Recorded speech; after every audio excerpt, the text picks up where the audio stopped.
로마서 2장 17절에서 29절까지 말씀입니다. 신약 241페이지부터 보시면 되겠습니다. 로마서 2장 17절에서 29절까지 말씀입니다.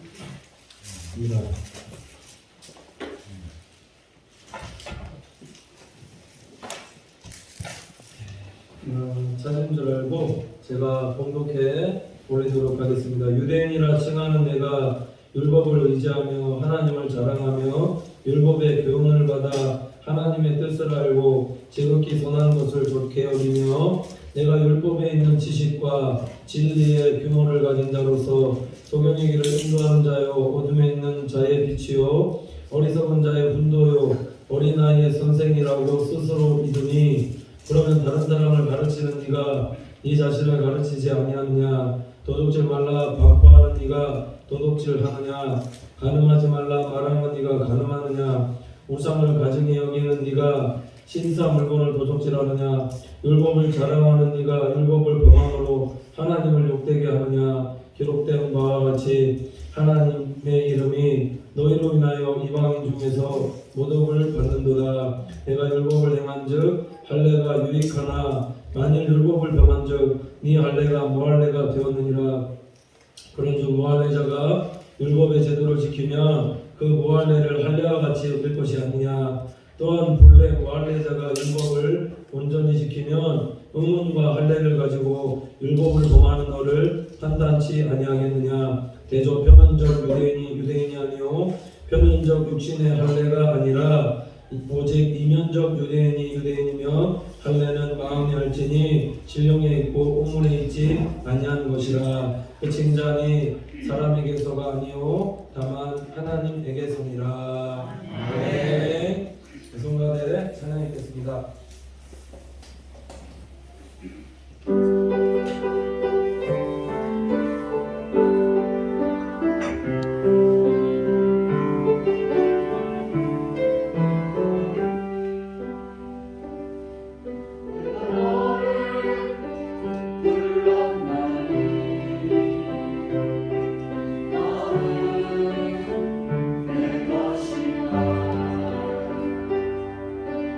너를 택했나니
믿습니다. 자, 우리 옆에분 보시면서 인사하도록 하겠습니다. 사랑합니다. 축복합니다.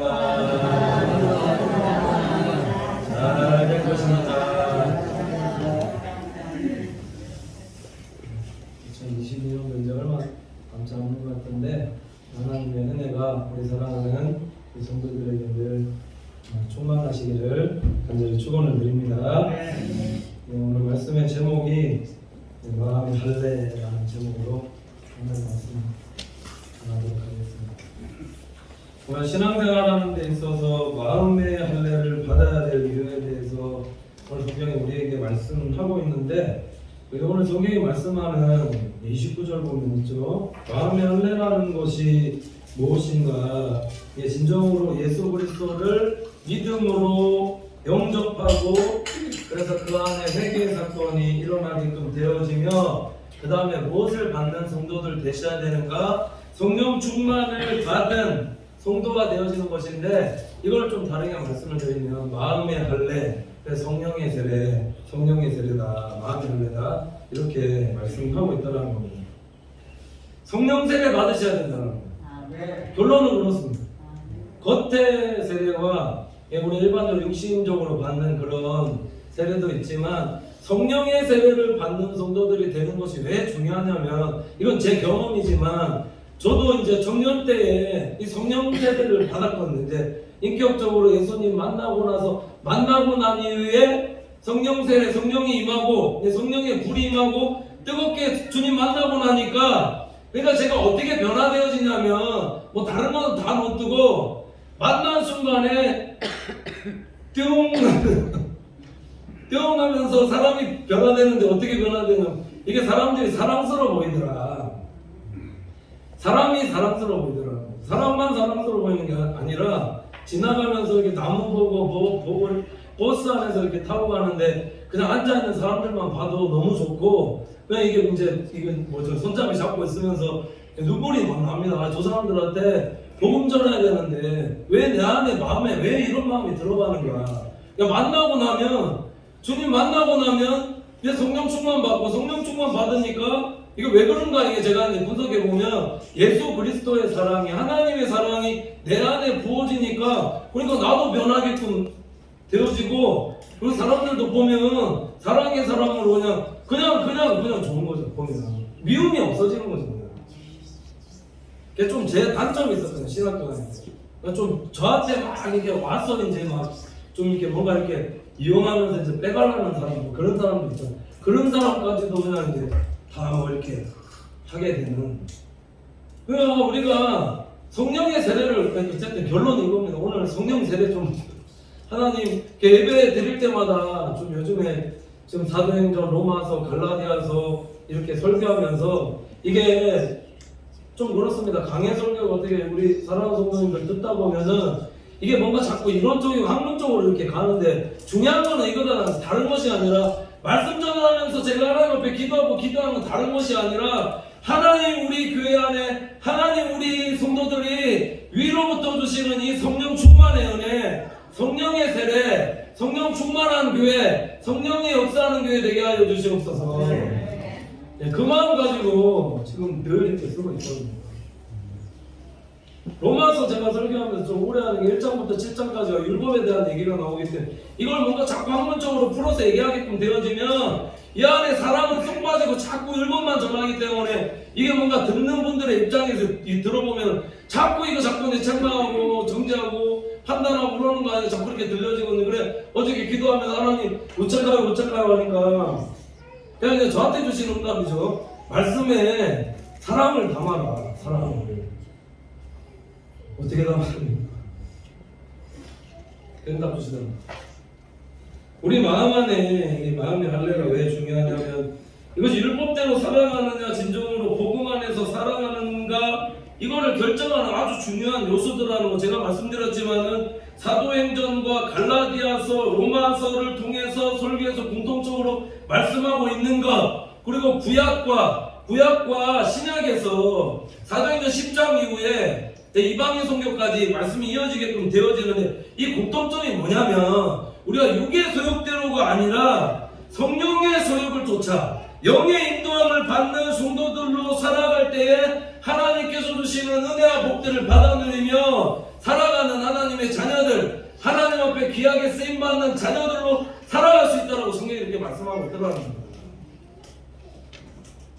그러면 내가 어떻게 하면 성령의 소욕대로 살아갈 수 있는 성도들이 되어질 수 있는가? 이게 계속해서 좀 반복해서 말씀드리고 있는 게, 내가 그리스도와 함께 십자가에 못 박혔나니, 이게 세례다라는 거죠.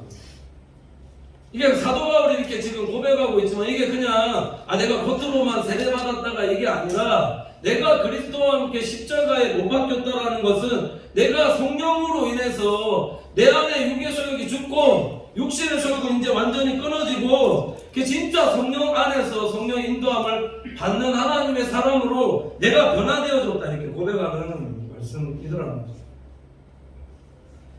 그러니까 이렇게 살아가는 성도들 되어지지 않으면, 성령 안에서 살아가는 성도들이 되어지지 아니하면은, 그럼 우리가 어떤 자녀들이 되어진가 계속해서 말씀드렸지만은, 율법 안에서, 율법의 저주 안에서 살아가는 자들이 되어질 수 있기 때문에, 이렇게 살아가게끔 되어지면은 결과적으로 어떤 것들이 남게끔 되어지는가? 하나님의 상속자로, 믿음의 상속자로, 율법 안에서 살아가면 후견인을 둔 상속자로, 상속자면서 후견인이 있기 때문에 내가 상속자인데 믿음의 상속을 받는 하나님의 자녀로 살아가야 되는데, 그렇지 못하고 평생 그냥 후견인을 둔 상속자로 살아가지만, 성령 안에서 성령의 열매를 맺고 하나님 안에서 열매 맺는 성도들로 살아가게끔 되어지면은, 그러면 진정한 하나님의 상속자로 살아갈 수 있다.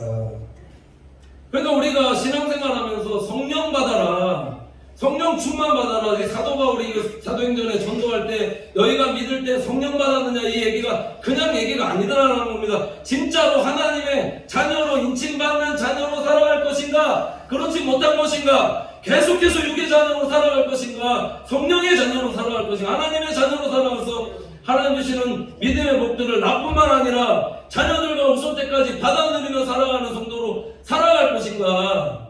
이게 중요한 게 이게 성령 받는 거라는 거예요.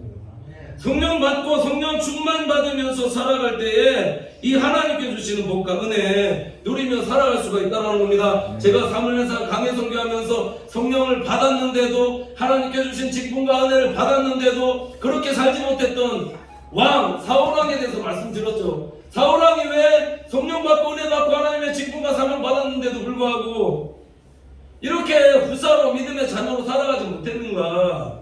말씀하는 성경이 보여주는 게, 이게 육의 소욕을 쫓아서 살아갔다, 그겁니다. 육의 소욕을 쫓아 살아가면은 죽는다라는 거죠. 망한다라는 거죠. 우리 사랑하는 성도님들을 살아가면서 항상 성령 충만 받고 성령 안에서 살아갈 수 있는 믿음의 권속들이 되시기를 간절히 축원을 드립니다.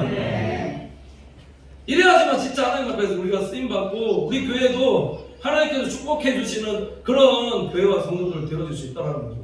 그렇지 않으면 우리의 성도들의 삶이 어떻게 살아가면, 율법 안에서, 저번 주 말씀을 드렸습니다. 율법 안에서 살아가는 성도가 어떤 삶인가, 로마서 2장 1절부터 16절까지 말씀드리면, 지난주 말씀드렸습니다. 율법 안에 살아가게끔 되어지면은 남을 어떻게 하는가, 계속해서 남을 시기하고 질투하고 판단하고 정죄하는 사람으로 살아갈 뿐만 아니라, 이게 남에 대한 판단이 하나님에 대한 판단으로 이어져서 계속해서 하나님 판단하는 자가 돼서 결국 하나님의 심판을 피하지 못하는 사람으로 살아가게끔 그렇게 되어지더라. 오늘 성경이 말씀하는 거 있습니다. 율법 안에서 살아가는 성도들의 모습을 말씀하고 있는데, 이런 판단뿐만 아니라 또 하나의 모습을, 그러니까 율법 안에 살아가는 게 이게 착각이더라는 거, 착각. 오늘 성경이 말씀하는 겁니다. 어떤 착각을 하고 살아가고 있는가? 내가 하나님 앞에서 바로 행하면서 살아가고 있다는 착각, 내가 하나님 앞에서 정직하게 행하며 살아가고 있다는 착각, 여기서 벗어나는 성도가 되어라라고 지금 사도 바울이 권면하고 있다는 거죠. 내가 하나님 앞에서 바르게 의롭게 살아가고 있다, 그게 아니더라는 겁니다. 그래서 오늘 17절에 20절까지 말씀 읽어드리면, 유대인이라 칭하는 내가 율법을 의지하며 하나님을 자랑하며 율법의 교훈을 받아 하나님의 뜻을 알고 지극히 선한 것을 좋게 여기며, 네가 율법에 있는 지식과 진리의 구별을 가진 자로서 소경의 길을 인도하는 자요, 어둠에 있는 자의 빛이요, 어리석은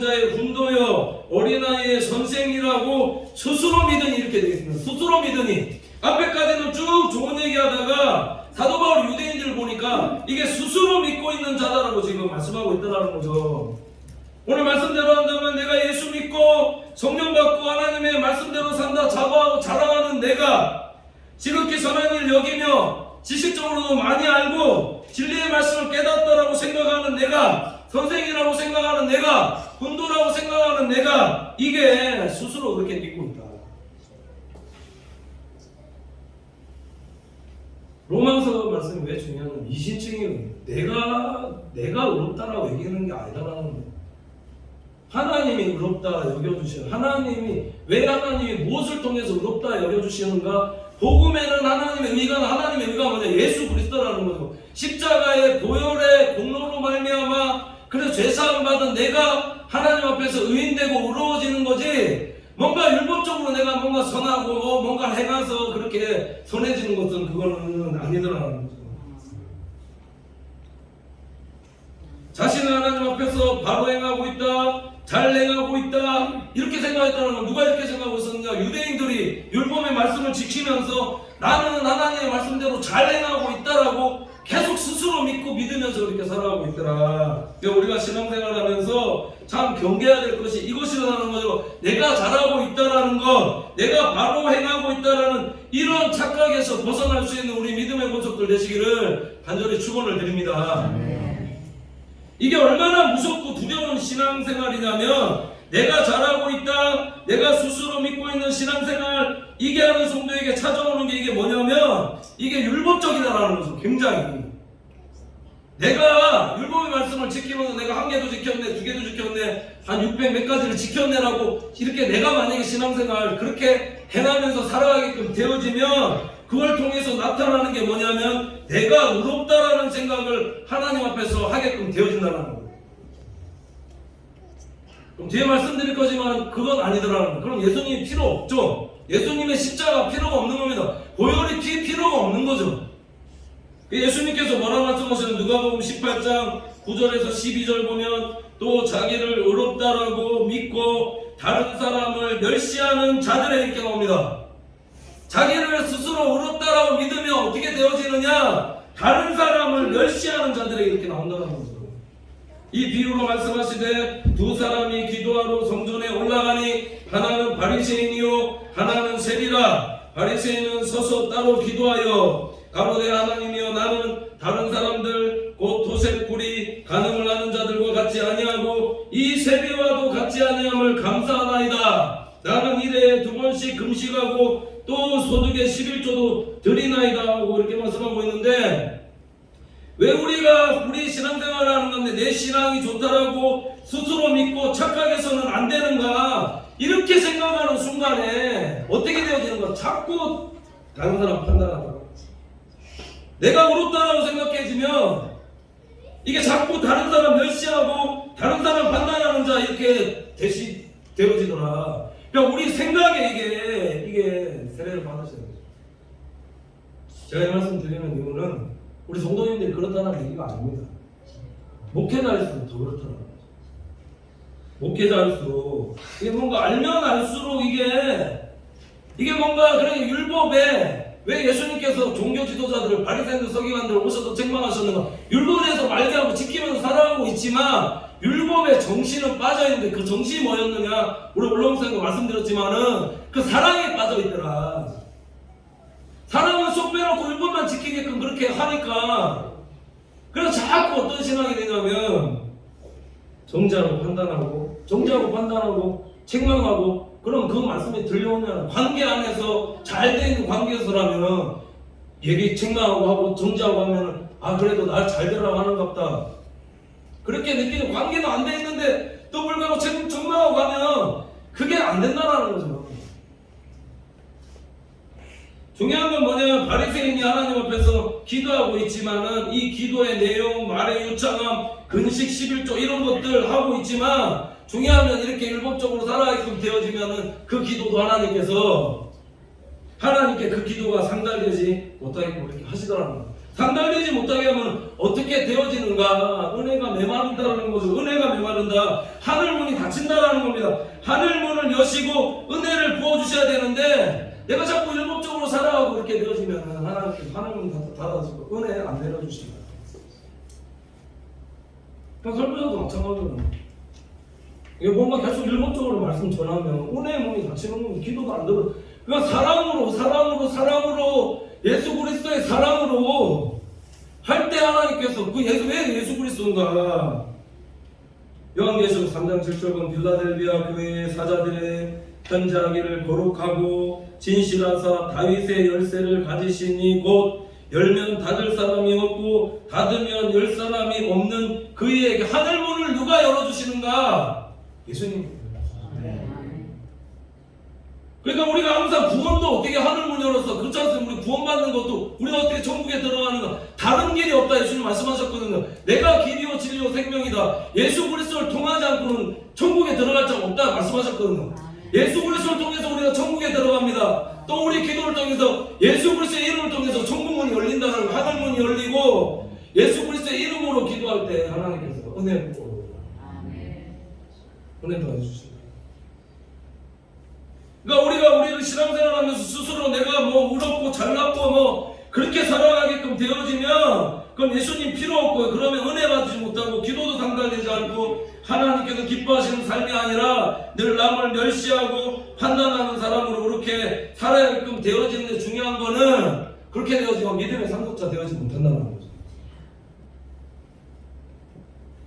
그럼 어떠한 성도의 삶을 살아야 되는가? 항상 그래서 겸손한 믿음의 성도들 되셔야 된다는 거죠. 어떤 경우는 그리스도의 겸손, 하나님께서는 교만한 자 물리치시고 겸손한 자에게 은혜도 하여 주시고 항상 자신을 낮추고 남을 나보다 낮게 여기는 성도의 삶이 예수 그리스도의 그 겸손한 성도의 삶이다 말씀합니다. 겸손하게 행하셔야 된다. 마태복음 11장 28절 보면 그래서 예수 그리스도 앞으로 나아가는 자들이 되셔야 되는데 수고하고 무거운 짐진 자들아 다 내게로 오라 내가 너희를 쉬게 하리라. 나는 마음이 온유하고 겸손하니 나의 명예를 메고 내게 와서 배우라. 그러면 너희 마음에 쉼을 얻으리니. 겸손한 자들 되시면 하나님의 은혜가 있고 겸손한 자들 되어지면 우리 마음에 쉼이 있다는 거죠. 이런 성도들 되셔야 된다. 또 로마서 보시면은 자 율법 안에서 살아가는 삶이 무엇인가? 이게 외식이더라는 거예요. 외식.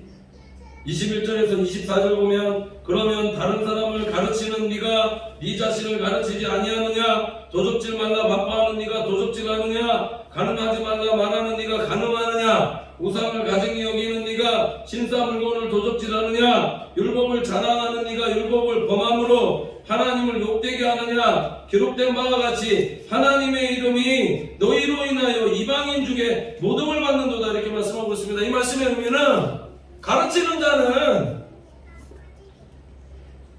좀 말하기도 좀 죄송하고 그렇지만 가르치는 자가 먼저 행하면서 가르쳐야 된다.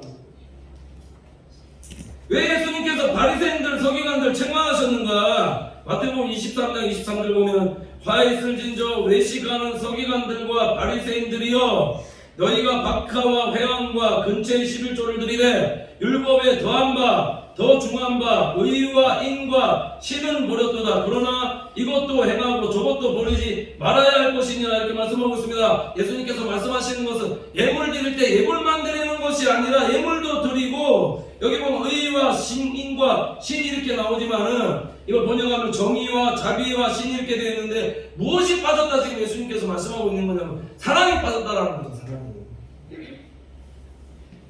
하나님 사랑이 빠졌더라. 마음이 진정으로 성전을 향하지 않는 성도의 삶으로 이렇게 살아가더라는 거죠. 마음이 떠나 있다. 그러니까 몸만 와 있으면 안 된다는 거죠. 예배 드릴 때도 항상 우리의 마음이 하나님께로 향해 있는 성도들이 되셔야 되고 물질 드릴 때 예물 드릴 때도 그냥 물질만 올려드리는 성도가 아니라 마음으로 하나님 앞에 진정으로 올려드리는 성도 되어질 때 하나님께서 이걸 기뻐하신다. 마음이 없다는 거죠.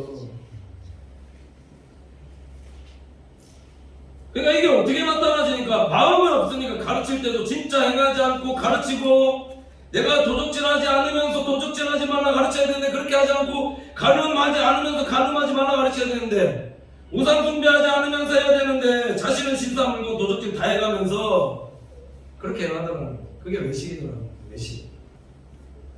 겉으로만. 그러니까 바리새인과 서기관들이 왜 예수님께 책망을 받았느냐면 마음이 빠져있더라. 어떤 마음? 하나님을 진정으로 사랑하는 마음으로 성전을 행하는 그런 마음으로 항상 해야 되는데 그렇게 행하지 않고 그냥 율법적으로 그냥 가르치는 거예요. 그러니까 가르침에도 사랑을 진정으로 담아서 그렇게 가르치라는 거. 이건 뭐 성도님들에게만 해당되어지는 말씀이 아니고 목회자에게 더 해당되어지는 말씀일 수 있습니다. 그러니까 뭐 은사, 능력, 뭐 그 중에 제일은 사랑이라는 말씀은 사랑. 성도들 사랑하고 하나님 사랑을 해야 성도들 사랑까지. 그러니까 그렇게 해가지 않으니까 마음대로 이제 삶도 하나님 사랑하면은 말씀을 많이 안다라고 고백하는 자들 자기 마음대로 살아갈 수 있게 아니거든요.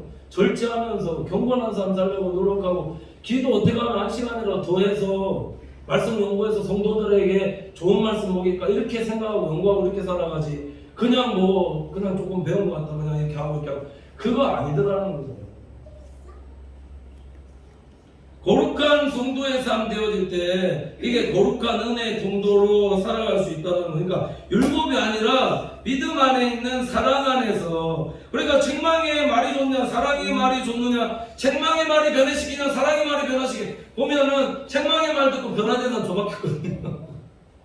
사랑해야지 변화되 사랑의 말 듣고 변화되지. 기억 남는 것도 책망의 말도 물론 굉장히 중요하죠. 그 안에 사랑의 말을 다루면 되지만 사랑의 말들이 성도를 변화시키더라. 진짜 사랑이라는 게 뭔가 하나님을 진정으로 사랑하면 말씀대로 행할 수밖에 없고, 그러니까 성령의 세례를 받는 겁니다. 받으면 내 안에 예수 그리스도의 사랑이 있기 때문에 말씀이 율법대로 하라 하지 않아도 사랑하면 행할 수 있는 그런 성도가 되어지고, 내웃과 이웃도 성도도 그렇게 사랑할 수밖에 없는 성도가 되어진다. 복음서에 보면은 예수님께서 자신을 3번이나 부인했던 베드로에게 찾아와서 물으셨는데 뭐라고 물으셨냐면 요한복음 21장 15절 17절 이렇게 말씀하고 있습니다. 저희가 조반 먹은 후에 예수께서 시몬 베드로에게 이르시되 요한의 아들 시몬아 네가 이 사람보다 나를 더 사랑하느냐 하시니 가로되 주여 그러하여이다. 내가 주를 사랑하는 줄을 주께서 아시나이다. 가라사대 내 어린 양을 먹이라 하시고, 두 번째 가라사대 요한의 아들 시몬아 네가 나를 사랑하느냐 하시니 가로되 주여 그러하여이다. 내가 주를 사랑하는 줄 주께서 아시나이다. 가라사대 내 양을 치라 하시고, 세 번째 가라사대 요한의 아들 시몬아 내가 나를 사랑하느냐 하시니 주께서 세 번째 내가 나를 사랑하느냐 하심으로 베드로가 근심하여 가로되 주여 모든 것을 아시오매 내가 주를 사랑하는 줄을 주께서 아시나이다. 예수께서 가라사대 내 양을 먹이라. 이렇게 말씀합니다. 자, 예수님께서 베드로에게 자기 양 맡기실 때에 다른 건 요구하신 게 아니라 야 베드로야 너 얼마큼 배웠냐? 너 학식이 있냐? 뭐가 있냐? 가방비 얼마나 되냐? 너 어떤 은사 받았냐? 그건 물어보신 게 아니라 찾아오셔서 뭔 요구하셨냐면은 너 사랑 있느냐 없느냐? 네가 이 사람들보다 나를 더 사랑하느냐? 너 나 사랑하는 거 있느냐? 그거면 돼. 예수님 사랑하는 것과 양치는 거하고 이게 먹인 건 무슨 상관이냐 이렇게 물어볼 수 있지만, 예수님을 진짜 사랑하게끔 되어지면은 자신에게 맡겨주신 양과 교회를 사랑 안 할 수가 없죠.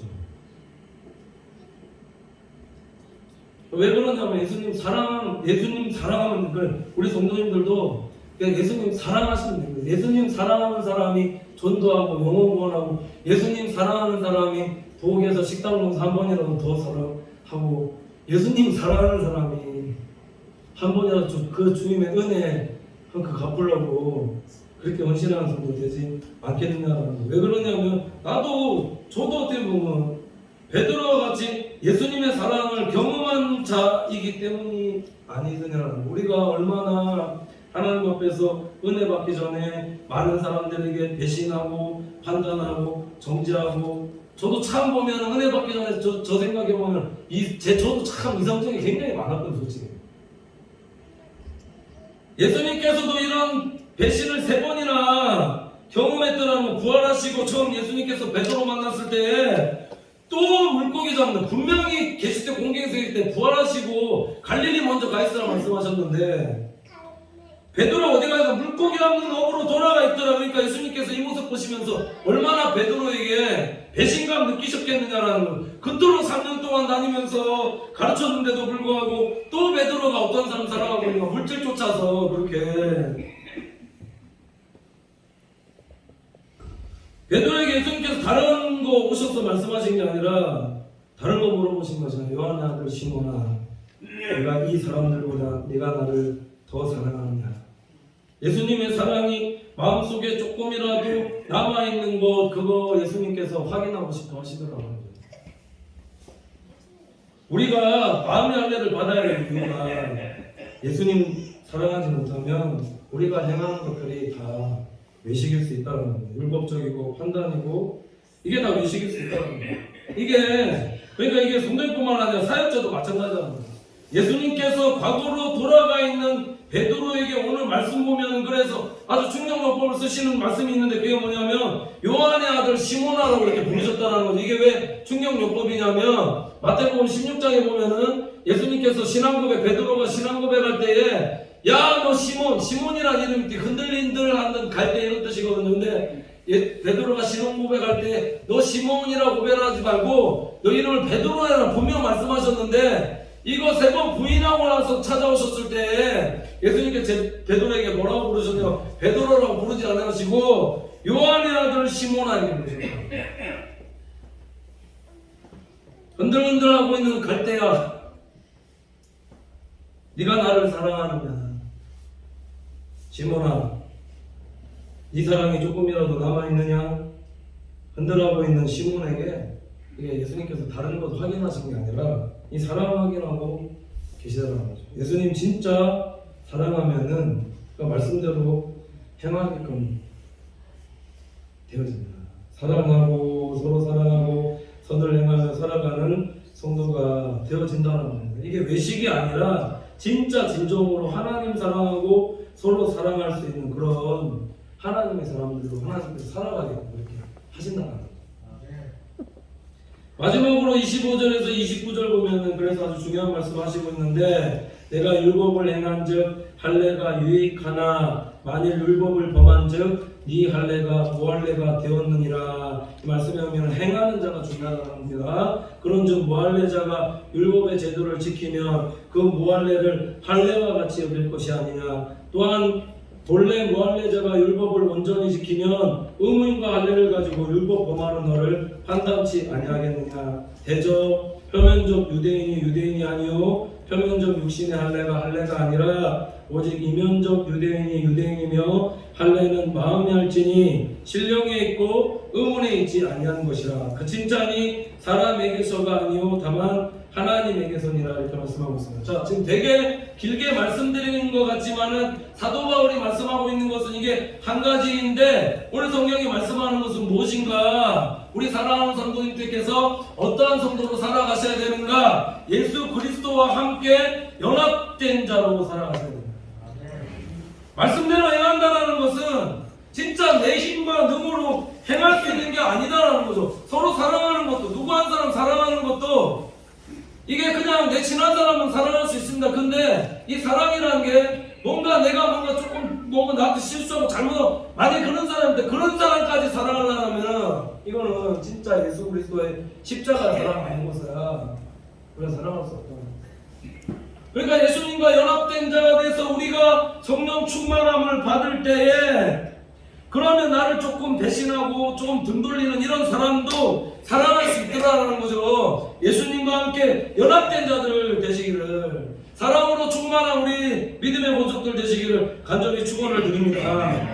그래야 하나님 말씀대로 행하는 실천한 자들 되어질 수 있는데, 그래서 오늘 말씀하는 세례가 성령 세례, 마음의 할례에 대해서 말씀하고 있고 겉의 세례가 아니라 예수 그리스도와 함께 연합된 자 되어서 성령의 세례 받고 성령 충만 받아서 행하며 살아가면 진짜 하나님의 사랑으로 실천하면서 행하는, 또 성령 충만 받기 때문에 성령 열매를 맺고 하나님의 은혜 안에서 성숙하고 변화돼서 성장하고 그래서 또 중요한 거는 하나님께 귀하게 쓰임받는 자녀가 되어질 뿐만 아니라 약속하신 대로 우리가 믿음의 구사로 하나님의 상속자로 살아서 나뿐만 아니라 우리 자녀들과 오실 때까지 하나님의 복과 은혜 풍성히 누리게 하신다라는 사실을 기억하면서 우리 성도 충만함으로 예수 그리스도 안에서 살아가는 우리 믿음의 권속들 다 되시기를 간절히 축원을 드립니다.